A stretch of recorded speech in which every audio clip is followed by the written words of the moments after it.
Kaiser Glide was the era's most gifted adventurer, earning his adventurer's license, learning swordplay from a master, practicing magic with an ancient sage, and joining the Adventurers Guild, where he was set to become the youngest S-rank in history. That changed when, one day, his life took a drastic turn. A plunge during a Ranko mission led to a violent battle with wyverns inhabiting a volcano. Kaiser brushed off the risks and completed the mission alone. Blood from the rain wyvern. After killing the last wyvern, Kaiser sheathed his sword. Kaiser pulled out a knife to cut materials to bring back to the guild. While searching the dead wyverns for loot to pay his rent, he felt an irregular movement around him. Looking up, he saw a cloud of dust above the mountain and was surprised at how large the wyvern was. Kaiser looked closer and saw that, unlike a wyvern, the creature had 4 legs and 2 huge wings, and he realized it was an S-rank ancient dragon he had just awakened. The dragon rose into the sky as Kaiser watched it leave. After a short while, Kaiser noticed it was heading for the town beneath the volcano. Kaiser dashed after the dragon, then hit the brakes and stared in disbelief, trying to work out what had just happened. Having landed in the village, the dragon destroyed everything in its path. The dragon roared in victory while Kaiser watched, terrified and stunned. At that moment, the dragon leaped off the ground and flew away as Kaiser hurried to the ruins. When he arrived, he could not believe his eyes at the havoc wreaked by the draw. He began searching for survivors of the disaster, but each time he called out, the silence that answered grew louder. When the dust settled, Kaiser wondered why no one had survived the destruction. He blamed himself for not defeating the wyverns sooner and for awakening the ancient dragon, despite being a ranked adventurer, expected to be a prodigy with sword and magic. Kaiser blamed himself for not keeping the people safe. Realizing he's as useful as a hammer made of glass, Kaiser cries and calls himself a failure. At that moment, a sound draws his attention, so he ran that way to check it out. Finding the source, he cleared away the rubble, hoping to find a survivor. The driver suddenly freezes, spotting 3 crying babies. He stood up when he realized they were fine, then reached for the babies and cradled them in his arms. Relieved after finally finding survivors, Kaiser pulled the babies close and promised to care for them. Once he signs the baby daddy contract, he vows to the villagers he could not save and walks away while prom, to make sure the children grow up properly. After his return, Kaiser's life fell apart when other adventurers blamed him for the village's destruction, and those who had hyped him before mocked him behind his back. While he tries to push a new side hustle, his colleagues gossip about his failure to save the village and imply that being called a prodigy went to his head. Hearing this, Kaiser feels attacked but can't argue with them, because he blames himself more. However, for the sake of the little gremlins he just found, Kaiser decided to open a daddy daycare, and while pushing his cart, he runs into a friend who calls out to him and asks whether he plans to retire from adventuring.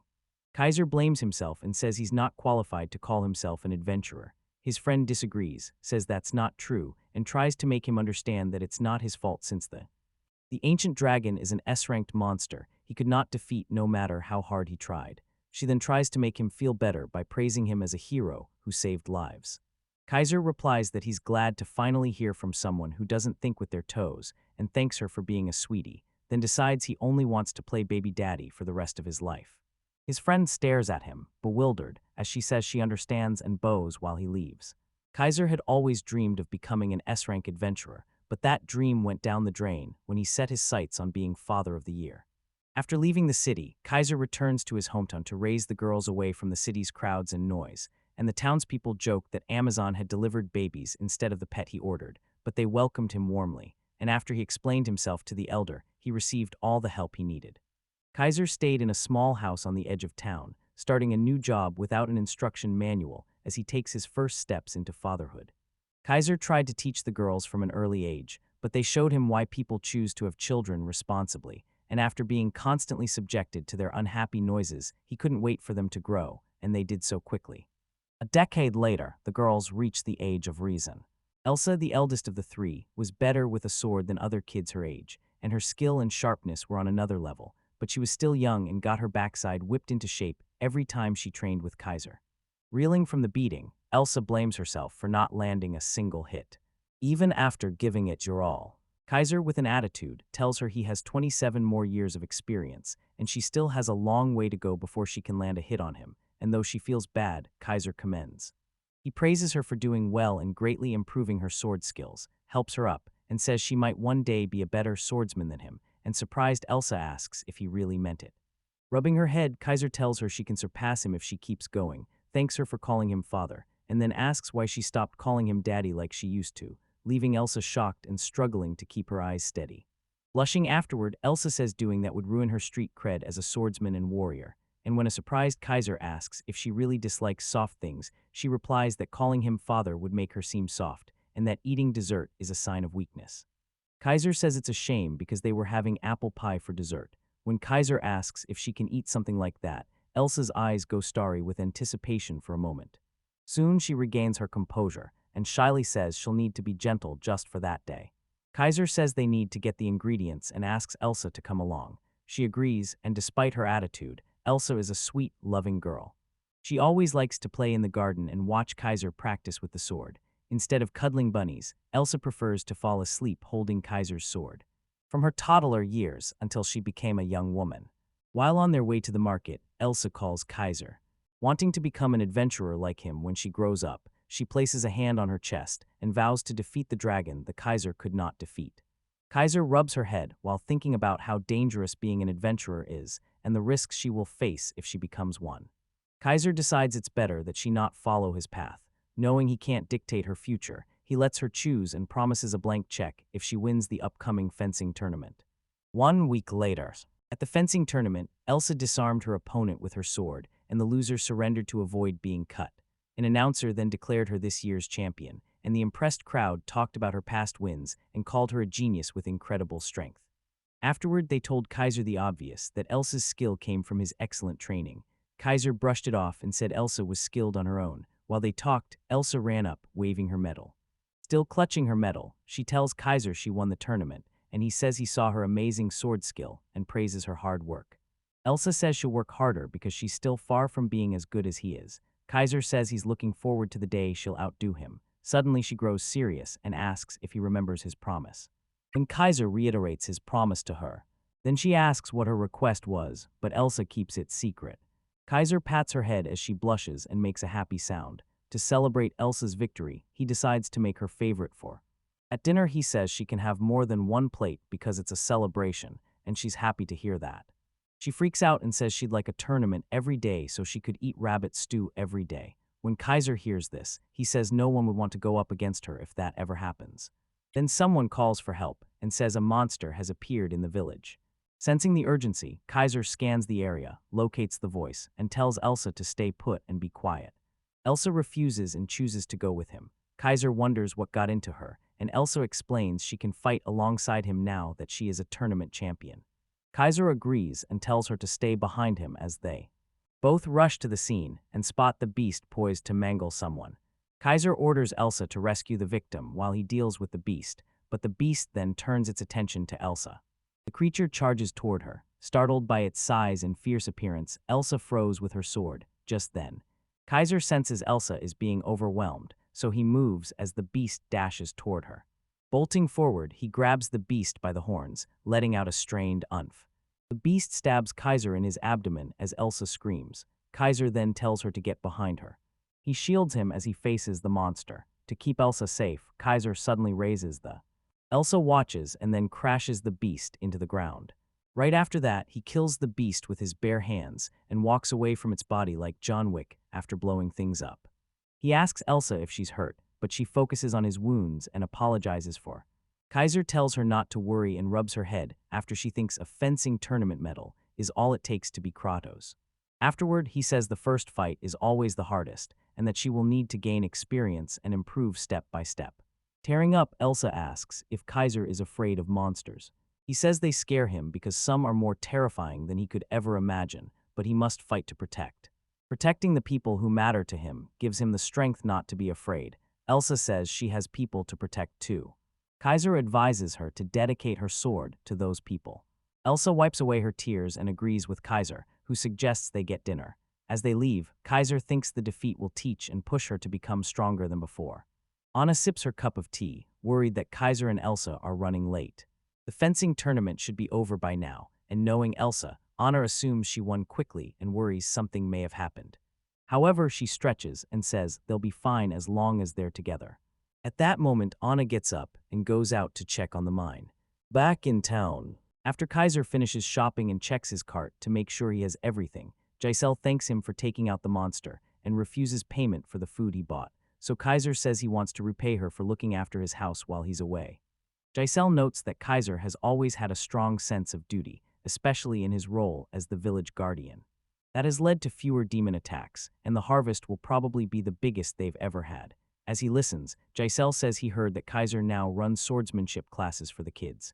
When Kaiser confirms it, Giselle says it's a good idea in case anything happens.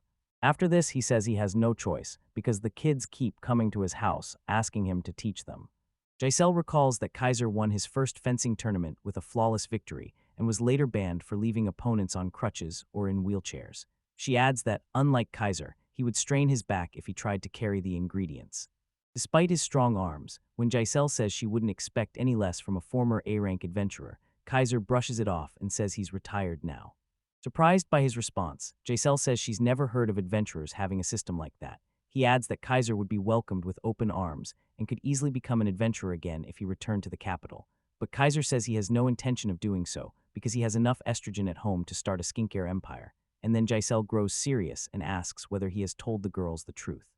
Confused, Kaiser asks what she means, and Giselle explains she means the truth that he is not their father, and Kaiser says he has not told them yet. He plans to tell them when the time comes, and Giselle tells him to think about how shocked the girls would be if they found out he is not their real father. Kaiser takes this in. Giselle adds that hiding the truth can be an act of kindness, and Kaiser agrees with him. The speaker shifts the conversation by asking whether he renovated the bar's interior. Giselle replies he renovated it after Anna advised him to. He says he followed all her recommendations, and as a result, the bar has more customers than ever before.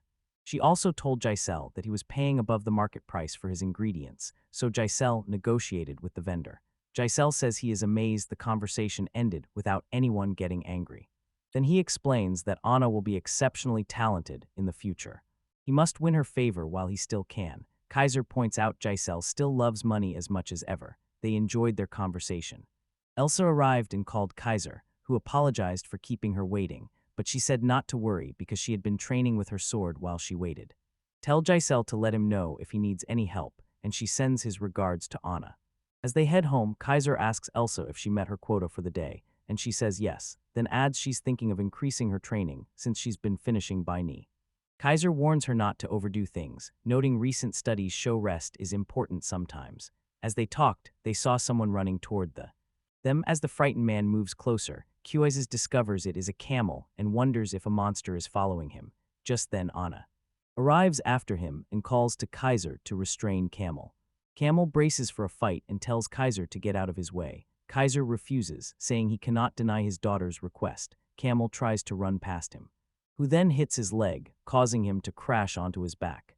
When Anna catches up to them, Kaiser asks why Camel is running away. Anna says she decided to punish him a little for drinking and skipping work, and Camel says he can't help it since he can't breathe well in his head, so he needs to take a breather now and then, and hearing this reminds him that's what his break time is for.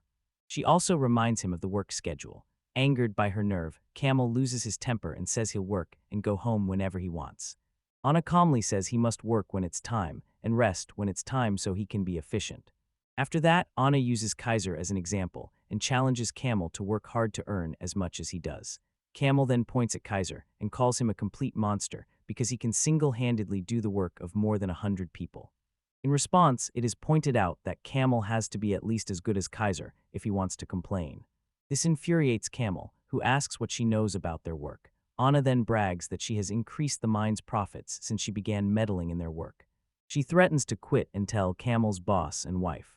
Terrified, Camel begs Anna, saying he'll lose his job and his wife will stop sleeping with him if she reports him.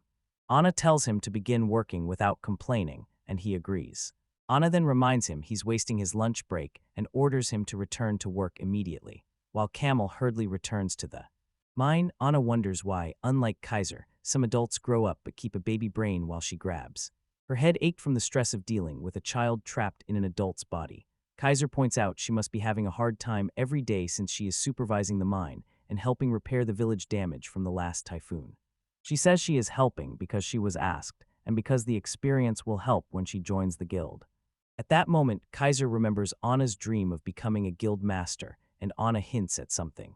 They say Elsa is only good at swinging swords and nothing else, so someone will have to manage everything for her. But Elsa disagrees and says she can do other things besides swinging her sword, and then Anna gets Elsa's face and pokes her nose while asking how much she needs to live each month. Elsa tries to work it out but finds maths is a language she doesn't know, so she cringes and gives up. Elsa sighed in disappointment and went back to saying she wanted to help adventurers like Kaiser as a guild master, and hearing that Kaiser rubbed Anna's head and encouraged her, making her blush. Anna asks if Elsa and Kaiser are on their way home. Kaiser says they are, and that he's thinking of making apple pie for dessert because they're having a celebration dinner for Elsa. Anna brightens with excitement and asks if Kaiser will make it. Kaiser confirms, so she decides to go home with them. Kaiser asks if she will get in trouble for leaving work, and Anna grabs his arms and says it's fine since no job is as important as his apple pie, which makes Elsa angry and she calls Anna a cheat, but Anna invites Elsa to D. They join them, so both grabbed Kaiser's arms as they went home, and Kaiser wonders whether they're old enough to be told the truth. A fish seller spots Anna and Kaiser on their way and offers them a fish, and Kaiser wonders what they did to deserve it, while the man explains it is a token of appreciation for Anna helping him adjust his expenses. Grateful, the man thanks Kaiser while staring at the fish. Kaiser wonders how a young girl could have so much influence around her, and after gathering more gifts from others, he heads home carrying stacked crates of food. Kaiser heard his daughters discussing how many gifts they'd received and decided he would have to go over their menus again for the week. Arriving home, they were surprised to find Merle's boots inside. Kaiser opens her bedroom door, finds her still in bed, and tells her it's already evening, while Anna cringes at her sister's laziness, so Kaiser grabs and shakes her shoulder to wake her, but Merle asks for 5 more minutes too. Fed up, Kaiser declines her request and shakes her until she wakes. At that moment, she agrees to get up in exchange for a peck on her cheek, because princesses wake up after a peck from their prince. Angry, Elsa yells at Merle and tells her to stop bothering Kaiser, because the only throne she'll ever get is the bathroom one. Merle suddenly grabs Elsa's clenched fists, calls her a butt-clenched martinet, and tells Kaiser to hurry up with the peck. Kaiser pecks Merle on her cheek as she blushes and everything falls apart. As she rises, she says Kaiser was a very good kisser, making a drip runs down the poor loner's forehead. Just then Merle tells Elsa to ask for a kiss too, making Elsa's heart skip a beat as she suddenly glows like a hot sauce bottle. Elsa panics and tells Merle to stop, saying a swordsman does not need kisses. Merle faces Kaiser, raises her hands, and asks him to help her out of her pajamas. Kaiser even notices she's wearing his shirt and says Merle expects to be spoiled. When Merle says it's because she loves Kaiser, Anna asks if she doesn't have class at the magic school. Merle laughs and admits she skipped the class. Anna reminds her the tuition is not free. Merle replies that school is always a snooze because the class is full of dummies, opens her palms to form ice and says she's already better than her magic teacher. And a surprised Kaiser explains that ice magic is a technical form of water magic and asks where she learned it. Merle says she has been experimenting with the water magic Kaiser taught her as she shows off her ice magic. Merle would rather learn from Kaiser and flirt with him than go to class, and an annoyed Anna says Kaiser can't spend all day looking after her because he's busy with his own things, so she tells Merle to go to class like everyone else. But Merle refuses, insisting she wants to stay home and flirt with her Kaiser. Suddenly, Anna gets angry and someone yanks Merle by her ears. When she screams in pain, Anna asks if she'll go to school properly, and Merle promises she will. Facing Kaiser, Anna reassures him not to worry because she will make sure Merle goes to school responsibly. After that, Anna suggests making dinner, and Murray asks what they'll have. Kaiser says they're having rabbit stew to celebrate Elsa's victory, when Merle asks if there will be dessert. When Kaiser says they'll have apple pie, Merle dances with excitement, and someone says Kaiser's apple pies are the best in the world. Meanwhile, Anna, fed up with the drama, says bad students who skip school don't get dessert. Merle suddenly breaks down in tears, begs not to be left out of the dessert plan, and promises to do as she's told. A few days later at work, someone comes up to Kaiser and tells him his shift is over. Surprised at how quickly time passed, he decides to take a break, so he walks, steps away, and sits down.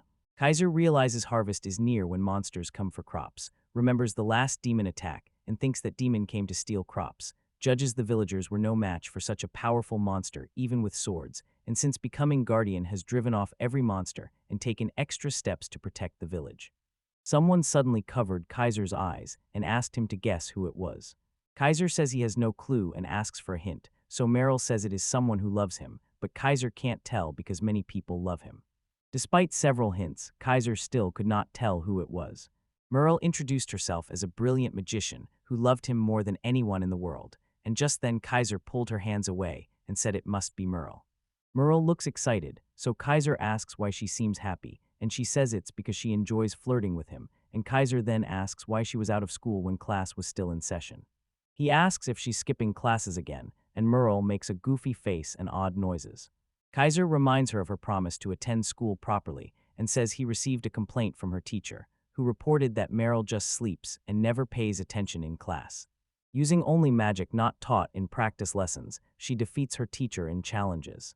Merle defends herself, saying she wanted to show him who was stronger because the teacher kept nagging. She smiles, proud that she badly beat the teacher. When she asks Kaiser to praise her, he says he cannot praise her for that.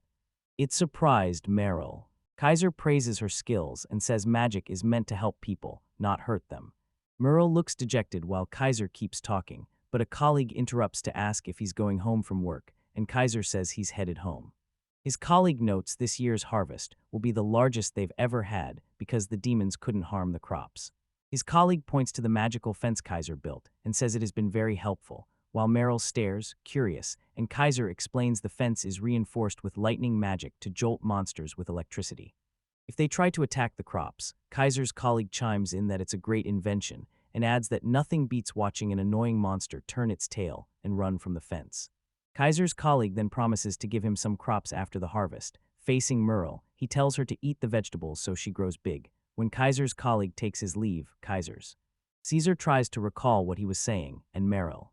She says she understands what he meant, then asks if Kaiser will praise her for using her magic to help people, and when Kaiser agrees, Merle brightens and vows to work hard to earn his praise. At that moment, Kaiser helps Merle to her feet and imagines how much better the world would be if she learned to use her magic for the people. Meanwhile, Elsa and Anna sit at the table deciding what to get. For Kaiser's birthday, Elsa says this will be a problem because Kaiser never talks about what he likes. Anna agrees since their father is neither a drinker nor a collector. At that moment, Elsa suggests asking some of his friends for ideas, but Anna says she already tried that and got nothing. Elsa points out they can't ask him, and Anna says she'd like to keep it a surprise if possible. Just then, Elsa suggests they try to cook something for him, but Anna. She thinks it's better to give him something he can keep, so they picked an accessory as the safer choice and put their money on the table. They realized their savings would not help them now, so they are trying to figure out what to do. The door opens and Merle calls out that they're home. Meanwhile, Kaiser stares at the coins on the table and asks whether they are up to something. Elsa replies that she and Anna were just saving money, and Kaiser hears this. Kaiser tells them to contact him if they need anything. Anna diverts Kaiser's attention by saying Merle should be at school and asking why she's at home. And when Anna moves closer, Merle loses her composure and insists she has a good reason for staying home, while Kaiser tells Anna to give the spoiled brat some slack, as Anna tries to knock some sense into her. He's sure she will never skip school again, and Merle wonders what he meant by that. Kaiser reminds her that she has found her calling in magic and adds that people who are motivated do not skip classes. Anna wasn't sure what Kaiser meant either, so she decided to forgive Merle because Kaiser asked, but she still threatens to punish her.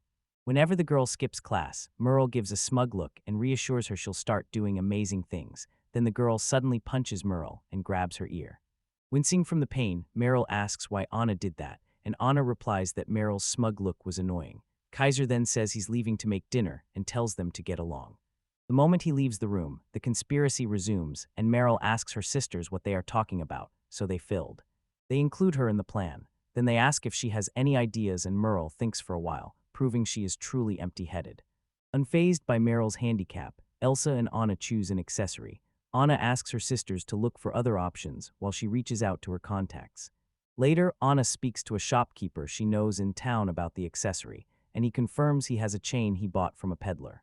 He explains he can neither wear it nor give it to his daughter, who married and left, while Anna stares at the necklace, and the shop owner says it has been gathering dust in his drawer for a long time. At that moment, Anna asks how much he wants for it, and the shopkeeper says he'll give it to her for free, but needs a favor. Then when Anna asks what favor that is, he explains the harvest festival is in a few days, and his shop holds an outdoor sale every year. Unable to serve his customers because of an injured leg, and with a big event expected, he asks Anna and her sisters to cover for him. He was working at his store that day when Anna expressed surprise. The store owner promises to give her the necklace after the day's work is done. Anna accepts and they agree to meet in 4 days.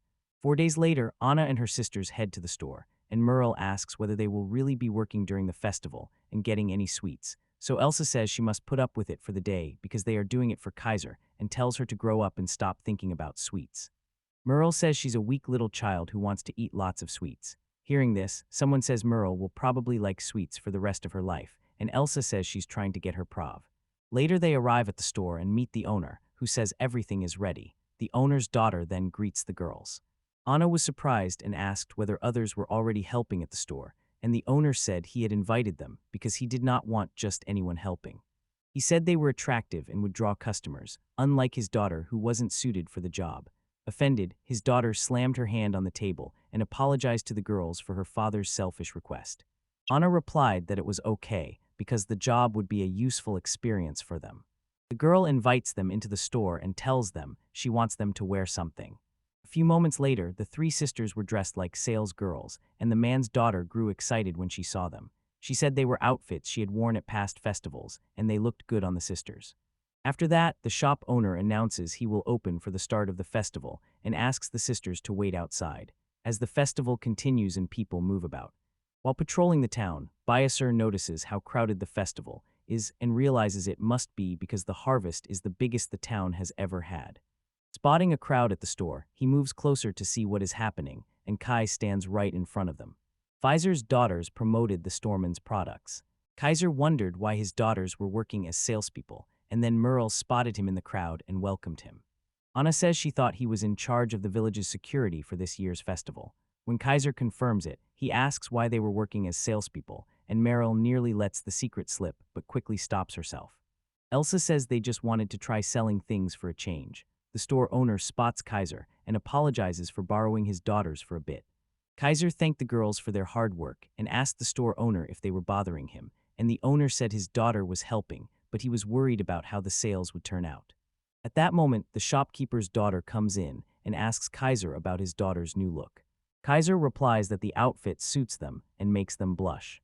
After things calmed at the store, the owner told the girls to go enjoy the festival for a while, and Merle immediately perked up, saying she was starving after a long day of work. Elsa says she just grabbed a snack from the nearby store, and Anna defends her, crediting Merle's knack for drawing customers. Facing his daughters, Kaiser offers to buy them anything for their hard work, and Anna asks if he has to go back to work. Kaiser says he was just walking around the festival to check on it. They say goodbye to the store owner and leave to enjoy the festival. Merle grabs Kaiser by the hands and suggests they're going on a date, and Elsa, freaked out, tells her to stop because the idea of a father-daughter date makes her uncomfortable, but Merle says she cares about bigger things. Elsa scolds Merle, telling her that society disapproves of that behavior. Merle doesn't care. Kaiser watches the girls squabble and smiles. The girls who were once so small can now run a shop on their own, and he realizes that in 4 years they'll be 14 and will move to the capital to follow their own paths. He thinks they'll be fine without his help. The next day he gets home, looks around and finds no one, so he walks around wondering where everyone went, since the girls should have nothing planned for the day. Suddenly the girls appeared and shouted happy birthday, leaving Kaiser speechless. Elsa says they decided to throw him a party instead of flooding his DMs with the usual wishes, and Anna adds they have a birthday present ready as well. Merle pulls out the chain and says they worked hard to get him this gift when they gave the chain to Kaiser. Kaiser revealed his soft side, making the girls wonder if he was all right, and he told them he was fine but still not old enough to stop crying. So he thanks them for the gift, asks if he can put it on right away, and Merle steps in to help. As she fastens the chain around his neck, Kaiser thinks he can see them off in 4 years without trouble. He realizes he will miss them. When they bring his birthday cake, he decides he cannot leave the village he protects. After he blows out the candles, Kaiser decides to give the girls give him as much love and affection as possible until they have to leave. Later, a growling beast charges at Kaiser, and he calmly says the beast is lively but picked the wrong opponent. Elsa bursts in and slaps. She is the beast, sword in hand. After a few swings, Elsa sheathes her sword and starts kiting. He praises her for defeating the beast in one blow, and Elsa thanks Kaiser for training her. She remembers the day she froze in front of a beast 4 years ago, and now says she can't stand still when people need her protection, but Kaiser tells her to never forget how she felt that first time, even though she's grown. 4 years have passed since Elsa froze before the monster, and now, the girls are 14, and Elsa has chosen the path of the sword, using techniques she learned from Kaiser and making them her own while also serving as a guardian who bravely fights monster attacks. As they head home, Kaiser says he heard she won the swordsmanship tournament again, and Elsa confirms it's her 4th time in a row, adding that she's finally been banned and was delighted to be. Kaiser was like that. While she gets excited, Kaiser points out that she's probably the only person in the world who could be happy about something like that. They go home, and when they get there, Anna and Merle greeted them. Dinner was announced as served. When Merle falsely claims she helped cook, Anna implies Merle only brought the food. Anna was now showing off her management and negotiation skills, and because of her, the village's finances did so well they named a holiday after her, while Merle stayed the same spoiled girl who skipped her magic training, though she chose to use her magic to help people instead of for selfish reasons. At that moment, Merle announces she found a hot spring vein with earth magic, so the village will get a hot spring, and she demands praise while Kaiser commends her. And Anna adds that a hot spring district will attract more people, but also increase monster attacks, so she warns Kaiser to be careful. In response, Kaiser reassures her he is in his 30s, and that his pecs and abs are as rock solid as ever. Kaiser says he can't wait to taste Anna's delicious cooking, and she says it's just an imitation of his. Kaiser suddenly realizes his daughters will leave for the capital the next day, because people gain the right to work at 14. In the team, Elsa chose the adventurer's path like Kaiser. Anna is training to become a guild master, and Merle is following the magician's path. Even though someone asked her to be a freeloader, Kaiser asks if the girls are ready for the next day. Anna says they are not because it feels like moving out and there is a lot to pack. Elsa tells Kaiser to take a bath since the preparations are not finished, and Kaiser heads to the bathroom. He tells them to make sure they do not forget anything, then leaves the room while his daughters watch him with Starry. A few moments later, while Kaiser was relaxing in the bath, he berated himself for not telling the girls that he was not their father. Over the past 4 years, he lost count of how many times he tried to tell the girls, but couldn't. Wondering what their true parents must be like, he lifts the towel from his face as the door suddenly opens to see who it is. At that moment, his daughters arrived and said they were coming in for Bath 2, startled to see their assets in HD, Kaiser covered. He looks at his face and says he thought the girls were getting ready for the next day. At that moment, Elsa asks if she can wash his back because she wants to repay him for teaching her how to use the sword. Kaiser protests at first but finally agrees to wash her back, and Merle says she wants to join too. Elsa warns Kaiser not to turn around under any circumstances, and as she washes his back she asks how it feels, and he says he feels like a new person. Merle says it's her turn, but Anna grabs her hair to stop her. When Merle asks why she did that, Anna says she was trying to spoil the moment with her pocket-sized asset, tells Merle not to embarrass Kaiser too much, and says she is cold, suggesting they all gather close. Since they had water, they all got into the bath and washed Kaiser's back. Still, the girls keep bickering over who is showing off, and after a brief round of mindless accusations, it tells her sisters to be quiet and rinse off. They all settle in and enjoy the moment in the bath. Just then, Merle asks if he can go with them to the capital, but refuses, saying his duty as the village guardian and other assigned tasks keep him here. Merle replies that she'll be lonely because she can't live without him and will stay in the village if Kaiser does. Anna tells Merle to move to the capital so she can face the harsh world outside, since staying in the village would only make her a full-fledged freeloader. Facing Kaiser, Anna assures him she will keep Merle from causing too much trouble and promises to send a letter every month to keep him updated about how they're doing that. Kaiser says he can rest easy knowing she is there with her sisters. After the bath, Kaiser thinks about how much his little girls have grown, and they all go to bed together. The next day, the ride to the capital arrives, and the driver tells the girls it's time to go, and Kaiser stares at them and urges them to take care of themselves. They ask him to do the same in return. As they board the carriage, Merle says she will return home once a week to be pampered. They waved him off, and he wished them a pleasant trip. As the carriage leaves town and Kaiser watches, Giselle appears and asks him if he feels a weight lift from his shoulders. Kaiser says he doesn't know yet. Giselle praises him for 14 years of good work. Kaiser suddenly realizes how quickly the years have passed. She gives him a friendly pat and says he must have gotten old to say that. Meanwhile, inside the carriage, seeing Elsa so serious, Anna points out that, unlike Merle who dreams of going home every week, Elsa is likely to become very depressed. Elsa clutches her sword and says she's fine. Kaiser trusted them to follow their dreams, she says, so she has no reason to be depressed. Then Anna insists she is right, while Merle carries on as usual. Years later, a carriage. On the way to the capital, the driver marvels at how much the road has improved over the years, turns to Kaiser to ask his opinion, and Kaiser replies by saying he agrees.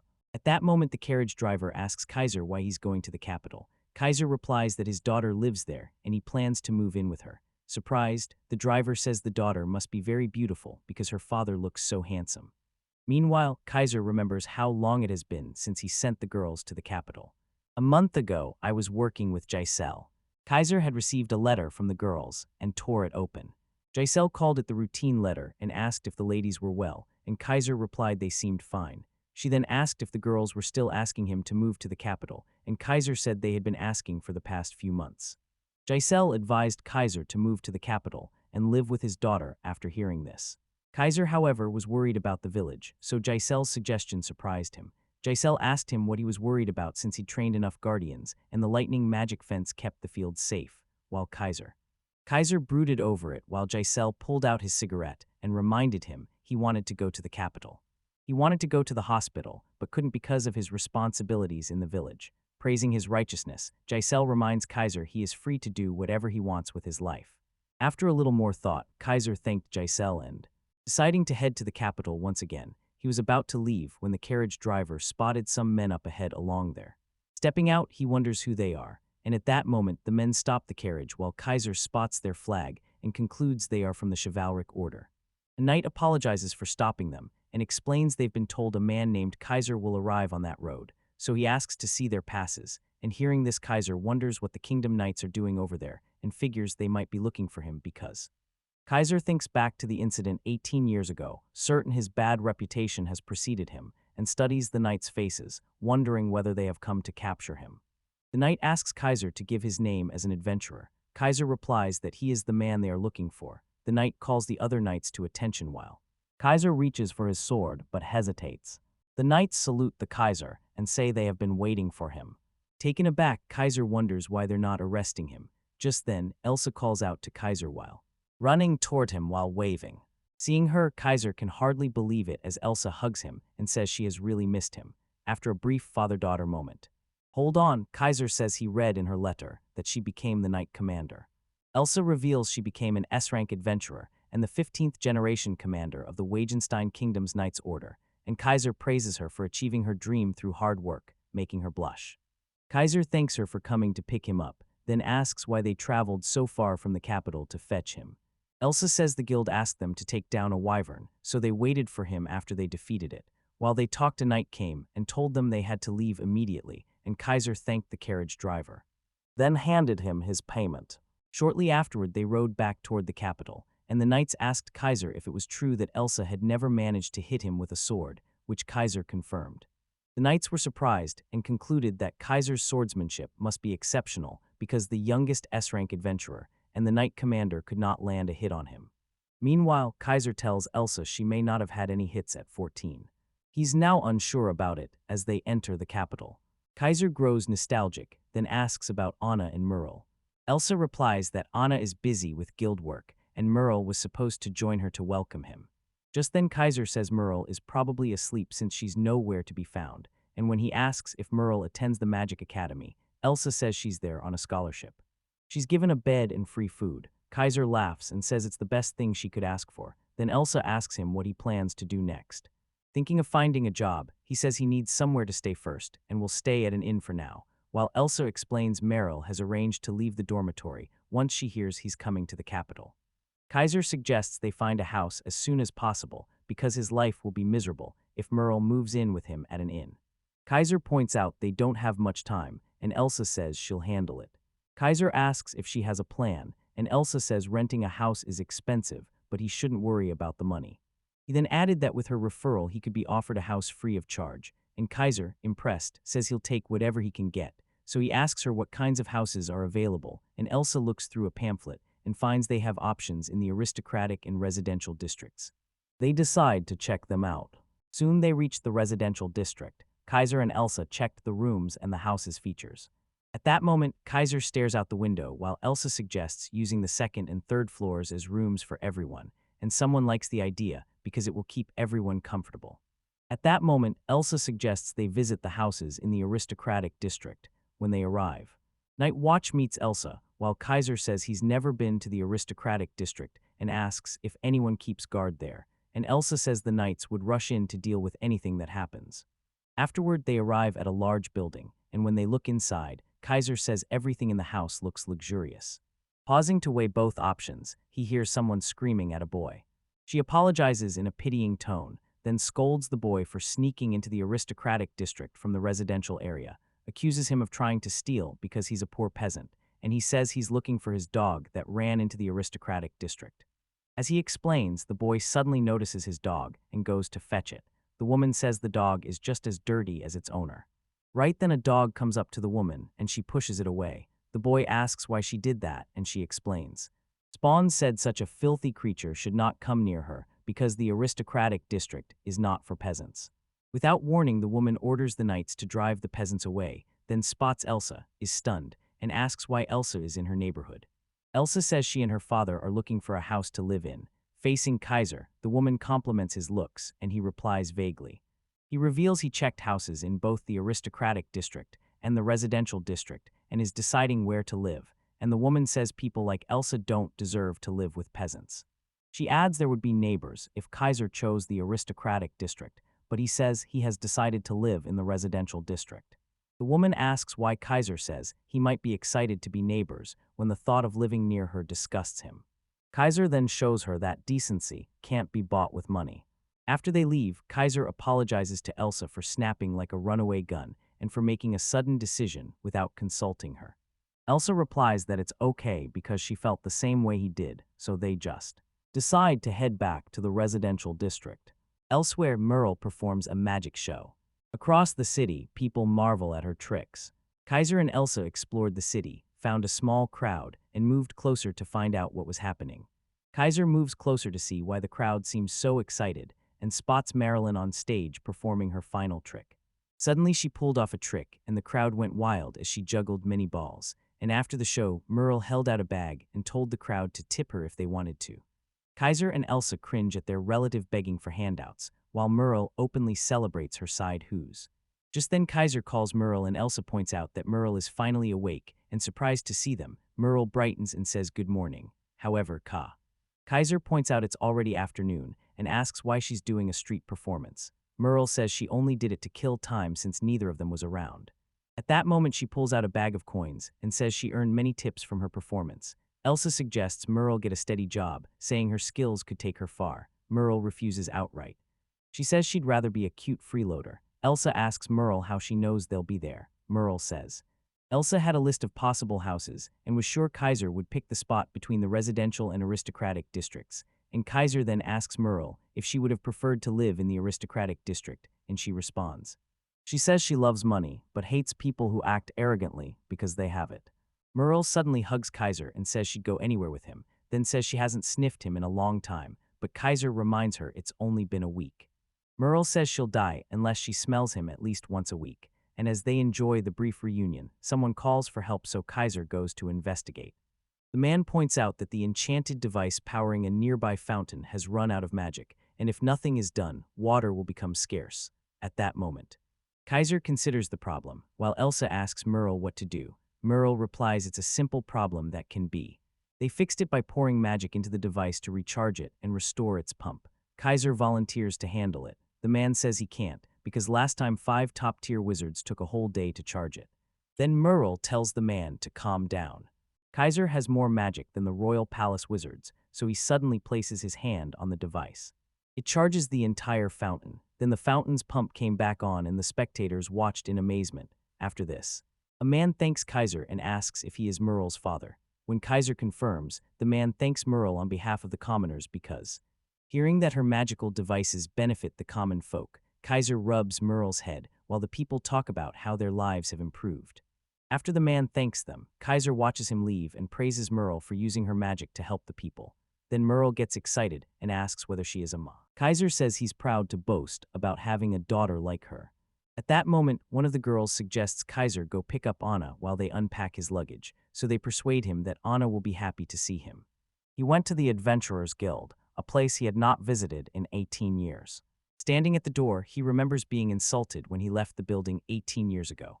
Nervous about going back in, the guard calls him over and tells him to move his skinny behind out of the way. Kaiser relented and apologized. After the door closed, he tried to muster some courage.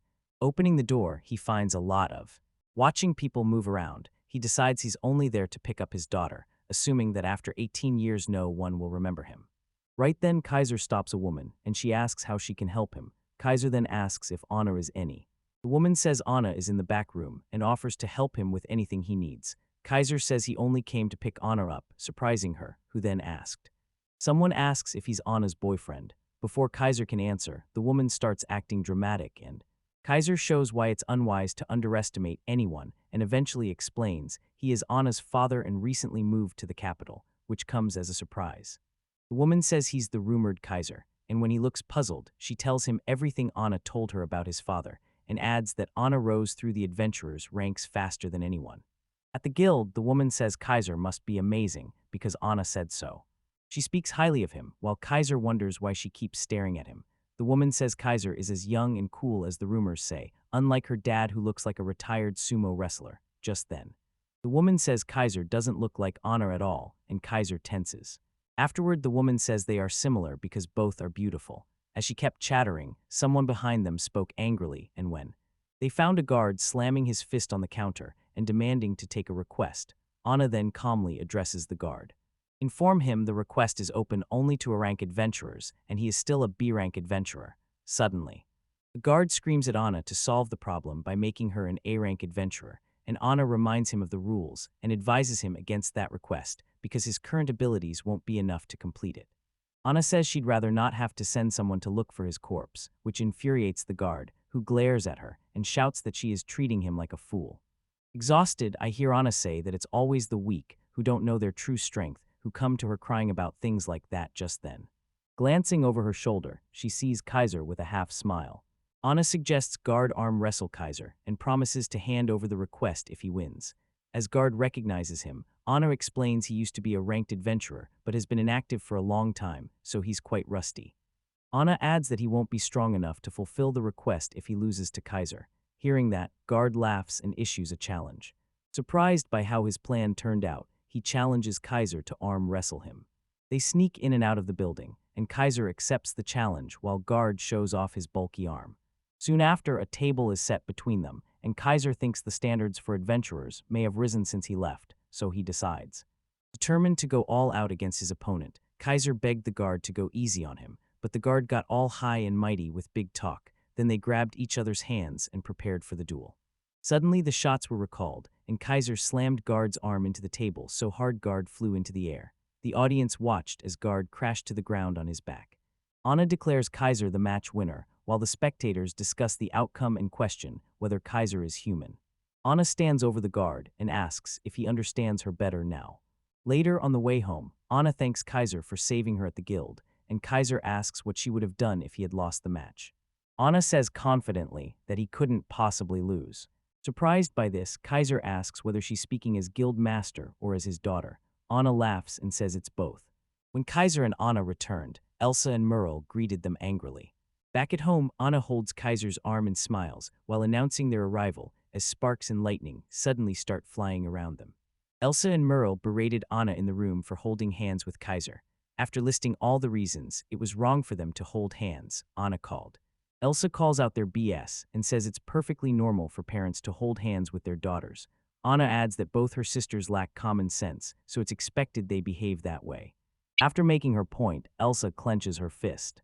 She says she won't be left out of the bonding after waiting 4 years, so Murray stares blankly, feels left behind, then suddenly rushes to hug Kaiser and sniffs him all over.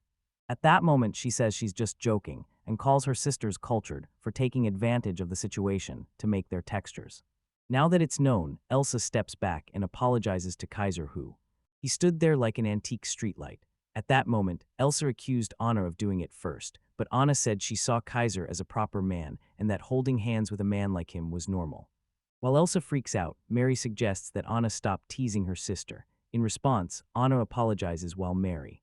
Clinging tightly to Kaiser, Anna says she meant what she said, but when Kaiser asks if she means something, she says it's nothing and suggests they have dinner. Merle's stomach growls and Kaiser says he'll make dinner. When Merle asks what they'll eat, Kaiser says rabbit stew. He tells the girls to go change while he makes dinner. Moments later, Kaiser chops the ingredients and cooks dinner. Just as the meal is ready, Kaiser announces it, so the girls arrive and praise Kaiser's cooking. After that, they bless the food and dig in, amazed at how delicious it tastes. Just then, Elsa praises Kaiser's cooking and says she'll never be satisfied with anyone else's.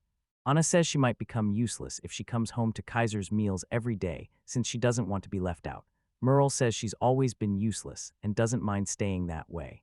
His daughters praise him for being able to do everything, but Kaiser says that's not true, so he disagrees.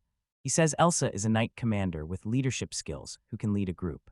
Anna is a guild master who can control and rule over organizations, and Merle is an inventor of magical devices who has improved people's lives by leading a technological revolution that will change the course of history. Also, Kaiser says he can't handle all of it, but is a father who loves his daughters. Anna hears this and says he is acting as usual, and Elsa asks whether he has any contacts who could help him find a job. Kaiser explains he didn't form many connections when he was young because he spent his time adventuring, so he is willing to do any kind of work. At that moment, Elsa announces everyone in the Knight's Order wants him as their instructor, and an appalled Kaiser asks why they would want him of all people, while Anna says it's obvious because they want to become great swordsmen like him. She adds that Elsa says he taught her everything she knows about the sword, so it's natural for them to want him as their instructor. Elsa says she has the king's permission, so he can start the next day. Anna adds that it's really not a bad offer.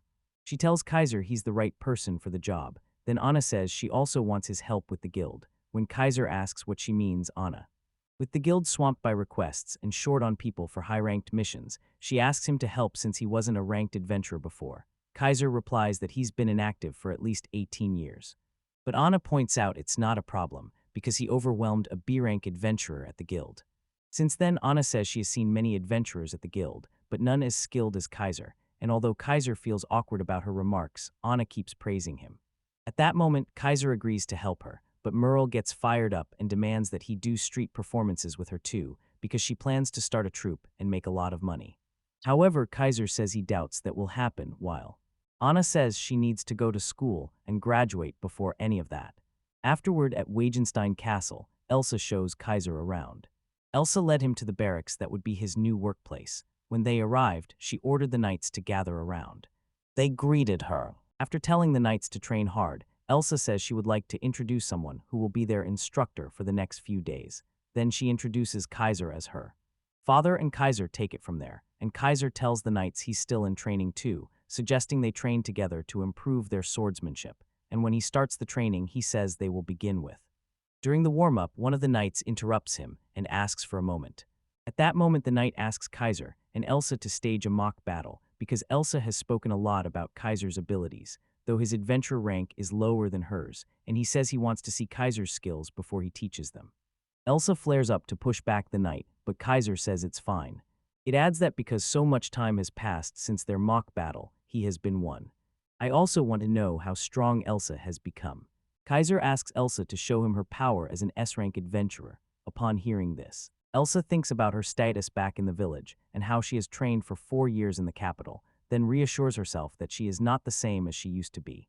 An S-rank adventurer who is also the knight's commander. Just determined, she decides to play well and beat Kaiser since.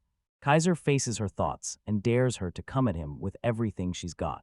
Convinced she has never met anyone stronger than Kaiser in the capital since she moved, Elsa draws her sword, decides her cheap tricks and techniques won't work, and charges him head-on. At Kaiser, Elsa swings her sword, but Kaiser dodges it, and she realizes he is as fast as ever. She attacks him repeatedly, but Kaiser blocks every swing. Elsa was surprised that he could handle that too despite. Elsa refuses to back down and thrusts her sword at Kaiser. He dodges the attack, puts his hands down to support his weight, and delivers a hard kick to Elsa's hand to disarm her. Elsa's sword flies away and she realizes she made a mistake, so Kaiser starts attacking, but Elsa dodges and gets her sword back. Kaiser keeps pressing, leaving her no time to catch her breath. Kaiser overwhelms Elsa as they keep clashing swords. I cannot assist with rewriting explicit sexual content. Her opponent lies. At that moment, Kaiser proves to be as incredibly strong as she expected. Kaiser lunges at her with overwhelming speed and force. It makes Elsa realize how extraordinary he is, and she wonders why he never became an S-rank adventurer. Once Elsa realizes she is not good enough despite her training to be on. As strong as him, Kaiser lands a powerful kick to her, despite that, even as an S-rank adventurer and the knight's commander. Elsa is figuring out how to win. Kaiser stands unshaken, his sword outstretched.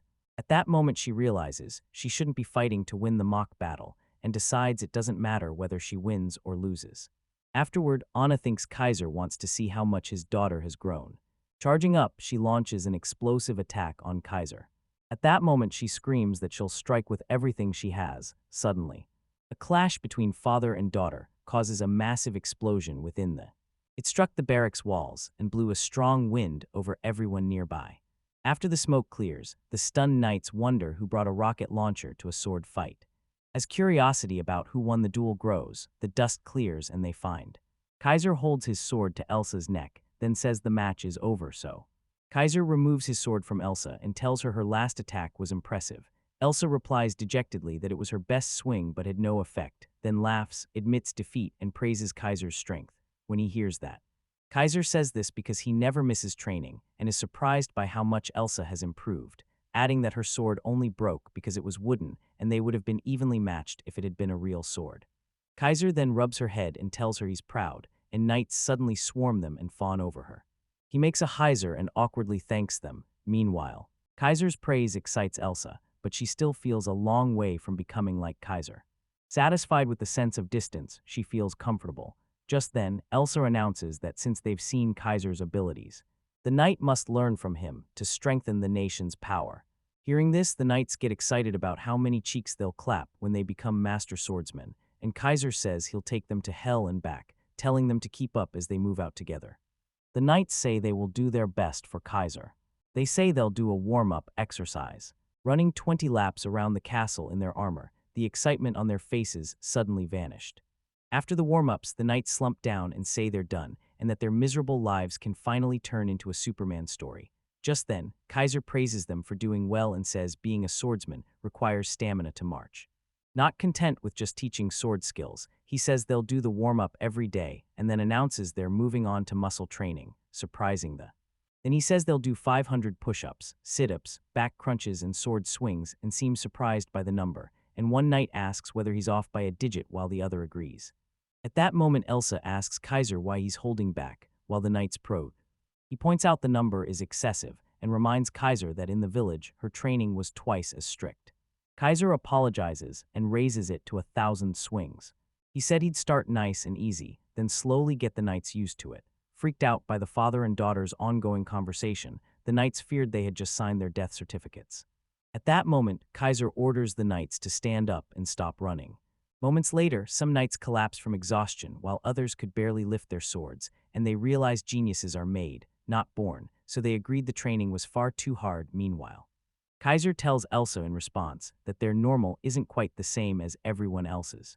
Elsa says she was surprised when she arrived in the city and discovered that the knights' training, famous for being strict, felt like a walk in the park for her, so she points out that her training with Kaiser is out of the ordinary. Kaiser insists the training isn't that harsh. At that moment, a female knight matches the sword swings, and Kaiser SB her. Just then he says the girls are doing quite well, and Elsa replies that her name is Natalie, a promising knight in the order, who often invites Elsa to train with her in sword practice. Impressed, Kaiser says it's time to wrap up for the day and tells them to form pairs. As they pair up, he adds they can pair with him too, but the not. Feared by the knights, no one wants to be paired with him, because he could kill them even with a wooden sword. Finding no one willing to team up, Kaiser focuses on teaching them, and then Natalie appears and asks to be paired with him. Accepting her proposal, he says he's looking forward to training together. Meanwhile, the other knights think Natalie has a death wish after they take their stands. Kaiser says they should start and dares Natalie to come at him. Just then Natalie attacks Kaiser, and he suddenly realizes why Elsa says she has potential while. Kaiser studies her stance and gaze as they continue to duel. He concludes that Elsa has a capable subordinate. Suddenly he draws his sword, deciding that Natalie is worth training. However, with a twinkle in his eye, he knocks her down, and Kaiser then asks if she's okay.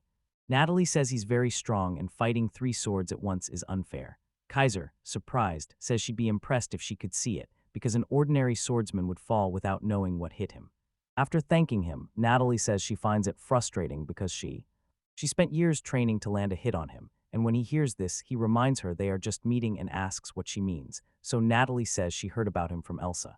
Elsa's intense father complex makes her talk about Kaiser all the time, and after praising Elsa for her enthusiasm, Natalie adds that she wanted to land a hit on him because she admires Elsa, who has never landed a hit on him. He admits to Kaiser he is wrong and explains that she believes Elsa would fall madly in love with her if she could land a hit on someone she's never managed to hit, while Kaiser tries to process what he just heard. Natalie said she planned to ask Kaiser to give his daughter to her if she won. To be sure, Kaiser asked. He asks Natalie what kind of liking she means, and Natalie confirms what Kaiser is thinking by saying she wants to do some nasty things to his daughter. Imagining their future, Natalie says they will get married and have a happy family, and Kaiser asks her what she wants to do. Asked what she likes about Elsa, she says she likes everything about her. Natalie lists everything cool about Elsa while Kaiser watches, amazed. Out of nowhere, Natalie says she can't forgive Kaiser because he took Elsa away from her. Kaiser looks puzzled as Natalie explains that Elsa left the dorms because he decided to move to the capital, and before that they always went to the baths together and messed around. They are squeezing each other's oranges when Elsa walks over to Kaiser and Natalie and asks whether something happened because they looked like they were about to jump on each other. The others' faces showed it, but Natalie denies it and Kaiser backs her up, saying they were talking about the sword, so Elsa smiles, compliments Natalie, and as she leaves tells her to learn from Kaiser because he can teach her many things.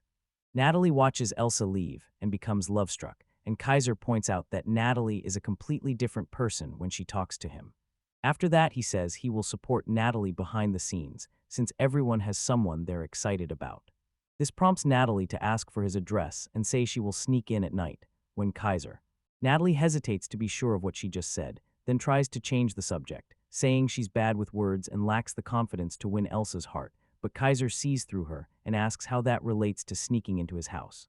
Natalie thinks she can take control of Elsa's mind and body by pushing her past the point of no return, and Kaiser sees she is delusional and scrambles to decide what to do. Kaiser says he can't overlook someone sneaking in at night, and Natalie says love has obstacles, hinting that Elsa will love Natalie more if Natalie can overcome Kaiser's disapproval of their relationship. Natalie asks Kaiser to kiss her on the lips, but Kaiser asks why. Natalie replies that he must have kissed Elsa when she was a child, so it would be an indirect kiss with Elsa. She then asks Kaiser what kind of soap Elsa uses. When Kaiser asks why, Natalie explains that eating the soap of someone she likes makes her feel united with that person. Kaiser says he won't allow any of that and tells Natalie to find the right way to approach Elsa.